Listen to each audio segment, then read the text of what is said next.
Welcome to the Earth Science Classroom. Hi everyone, welcome back to the seismology and earthquake series of videos. We are on to this part where we're looking at the time travel graph, the classic given graph we use when we locate an earthquake, and we want to find the time difference and the distance using a seismogram on a graph. So today's video, we're going to look at what this graph is, how we decipher it, take out information, how we use it to find the distance for a certain seismogram from a certain seismic station, and then to eventually locate the earthquake that created these P and S waves. All right, so that's the video. So the first thing we're going to do is how I explain to you what this graph is. So the x-axis is our distance from the epicenter, and our y is our time in minutes. Now, unfortunately, it got cut off on the picture I copied and pasted, but it is time in minutes. So first thing, what is the epicenter? So you have your piece of crust and you have your fracture, right here, fracture, fault line. Okay, so the fault is where there's movement. So there's movement on one side or either side of this fracture. And if it was no movement and more of a system, it would be called joint rock with no movement. But we are talking about earthquakes, and then you need movement. So along this fault or fault plane, the earthquake is going to occur. So let's just say the earthquake occurs right here. All right, so here's our focus or our hypocenter. And then the epicenter is the point on the Earth's surface. So this is the surface up here. The epicenter is the point directly above the focus or hypocenter. So vertically above this underground location where the earthquake happened at a certain depth, could be 5 kilometers, could be 100 meters. The epicenter is used for maps and location, obviously, on the surface, so we can pinpoint where it is in terms of geography.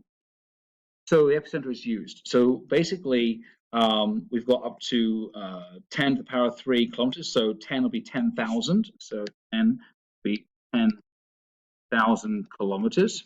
All right. And obviously up to 24 minutes. So that is pretty much the axes. So now we're going to look at this black line and this red line on the graph. Okay, so it's there's a relationship between the distance and the time. So right here at 0 and 0 would be the epicenter, the location of the earthquake directly above the focus or hypocenter. And as you go further away in distance, then you're going to increase in time, because it takes longer. The further you are away, the longer it takes to get there. Obviously, like anything, right? If you drive 10 minutes, it'll take shorter time than if you drive, 6 hours. So you're going to take more time with longer distance. Same thing with earthquake waves, and these are elastic waves, and they are created by seismic energy, which is released from the rock, and we call it an earthquake. So the black is the P wave, which stands for primary. Why? Because it's the first wave that arrives at the seismic station to be recorded as the vibrations or movement or the displacement caused by the waves. Okay, P is primary. It's a straight line, longitudinal propagation of energy waves. And then we have the S wave. All right, let me just fix that. S wave, which is the secondary. All right, it's a transverse wave, it's a shear wave, and it arrives second. But when I say second, these waves are still really fast in the Earth's crust because of the density of certain crustal rocks like basalt and granite. The S wave generally goes between 3 and 3.5 kilometers per second. So every second, it's going over 3.5 kilometers in distance. And then the P wave is faster, and this one goes around 4.56 kilometers per second. The average is around 5, right? So again, with the softer rocks, it doesn't go as fast. With the more dense rocks like basalt or granite, which are the two main rocks of the ocean crust and the continental crust, they're going to go at these maximum speeds. They do go faster in the mantle based on density, past the moho, which we established and talked about in different videos. So these velocities, state the PNS wave, they're kind of consistent. So over the course of distance from the earthquake, right, you can get these consistent lines of velocity or lines of propagation, okay, and we can see that they are consistent with all earthquakes. We can actually have this one graph that we can use for all earthquakes, wherever they are on the planet, whether it's Argentina in the earthquake, or Mexico, or Asia. So how do we read this graph? So once we know what it's about, how do we read it? What do we take from it? Okay, well, let's take this. So at 10,000 kilometers distance away from the epicenter, all right, the P wave arrives at this seismic station located 10,000 kilometers away from the epicenter. It arrives at around 12.5 minutes after the earthquake has happened. So it takes 12.5 minutes for the P wave to go 10,000 kilometers. And the S wave, again, is slower, all right? It's a transverse wave, like a snake, going side to side through the earth. The S wave takes around 23.5 minutes. So the difference, the time difference between the arrival of the P wave and arrival of the S wave, so it's the S wave to P wave time, equals about 11 minutes. Okay, now what do we do with this? All right, so what if it comes 11 minutes? What do we do with it? Well, once we have that, okay, we know that it's 10,000 kilometers, okay? What we can do with that is we can take that onto our map, and we can see what a 10,000 kilometer circle drawn with a radii. So let's say we put the compass here, right? And we have our radius at 10,000 kilometers drawn to scale, because there'll be a scale on the map, and then you just draw a circle around it. So basically what it's saying is that anywhere along this circle you've drawn with a radius of 10,000 kilometers, the earthquake would occur somewhere along this outside of the line, right? The circumference of this line or circle. But what if you have to find, what if you want to find basically a different number? So if we add in our seismogram data, right, our chart, our sheet of vibrations created by the seismograph, and you get this seismogram, which is the recorded shake-in or displacement. So from here upwards would be displacement.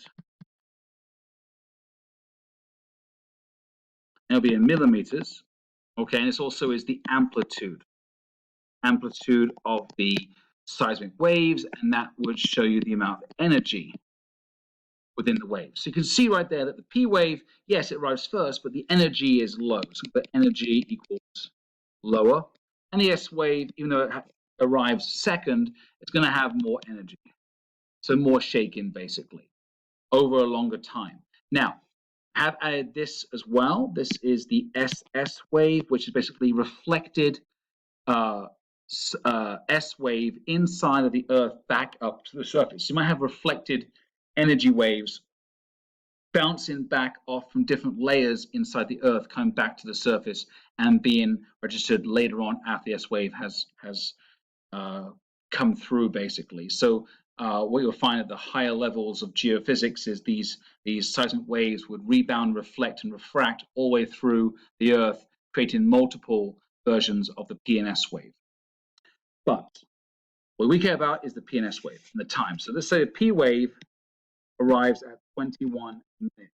It's the scale of minutes, C21 right here. Okay, and the S wave arrives at, say, 25, right? 25 minutes. So the difference between these two is 4 minutes. Now we can come back to our time travel graph, and what we do is kind of cool. You get a separate piece of paper, all right? Could be a normal size 8.5 by 11 paper, or could be just a small piece cut off. And what you do is you get a piece of paper like this,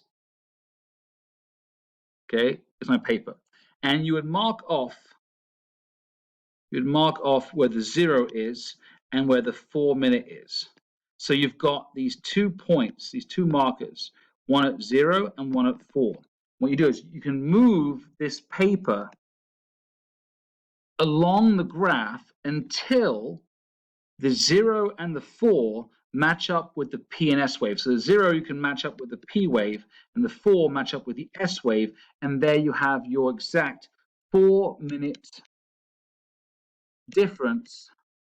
Okay, and then what you do is you would come down. Let's just say it's 8 and 14. No, so that's 6. So we're down here somewhere, 5.5 to 10, nearly. So let's say about here. All right, so around here is the 4 minutes. Okay, and then you come down and you go vertically down, and you will find the distance from the epicenter if your earthquake wave difference between the P and S wave right here is 4 minutes.